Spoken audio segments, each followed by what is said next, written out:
हरि ओम श्री गुरुभ्यो नमः। ओम नमः भगवते वासुदेवाय नमः। आशा आज आम जानिबा फूलर चयनर अन्य केतोटी नियम।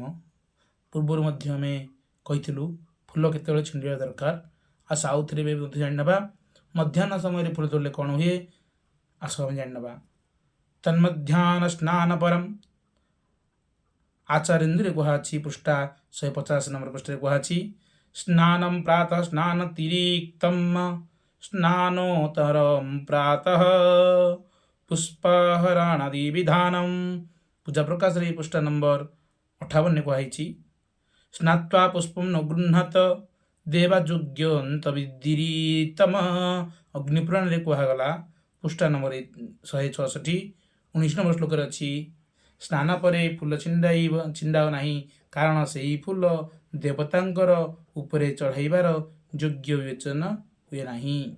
आस फूल देवता मान उपर को किपरि चढ़ाइबा अंगुष्ठातर्जन्यभ्यांतो निर्माल्यमपनोदयेत काली पुराण लेखा अछि चढ़ा होइतिबा फूल तुलसी और बेलपत्र एमानकु दक्षिण हस्तर अंगुठी तर्जनी द्वारा देवतांग उपरू काढ़िबो। आ फूल तुलसी बेलपत्र इत्यादि देवतांग उपरे आमे देवा किपरि मध्यमानि मिगांग गुष्टि पुष्प संगृह्य पूजयेत चिंतामणि देला दक्षिण हस्त तळकु करी मध्यमा अनामिका ओ अंगुठीर आंगुली मानक सहायतारे फूल तुलसी और बेलपत्र इत्यादि देवतांग उपरे देवा। फूल फल इत्यादि देवतांगर उपरे चढ़ाइला बेले डेम्फ केउ आड़क रहिबा दरकार यथोत्पन्नं तथार्पणं पत्रं वा पुष्पं फलनिष्ठ मधुमुखः नृच भास्कर कहुछि फूल फलपत्र गछरे जेपरी अछि ठीक देवतांक उपरे रखंतु।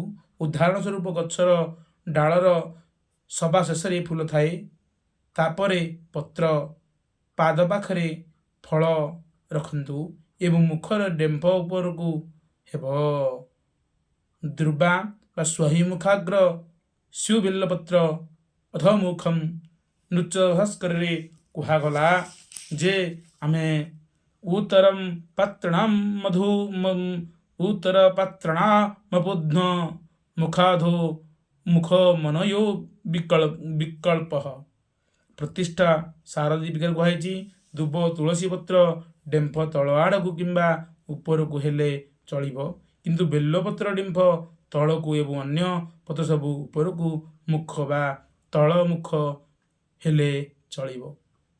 बरगुड़ी पत्र पूजा रे काहींकी लागे बदरी कंटकी कारी सर्वशत्रु क्षयंकरी मंगल कुरुते नित्यं सर्वकर्मे प्रतिष्ठितं बरकोली गछ कंटापूर्ण होई बोली शत्रुर भय करी तार पत्र पाखको आसे नहीं सेथिपाई सब मंगल कार्य बरकोली पत्र लागे आउ मध्य शत्रु नाश पाई बरकोली पत्र उपरे गुआ रखी जेकोसी देवता पूजा हुअन्ति।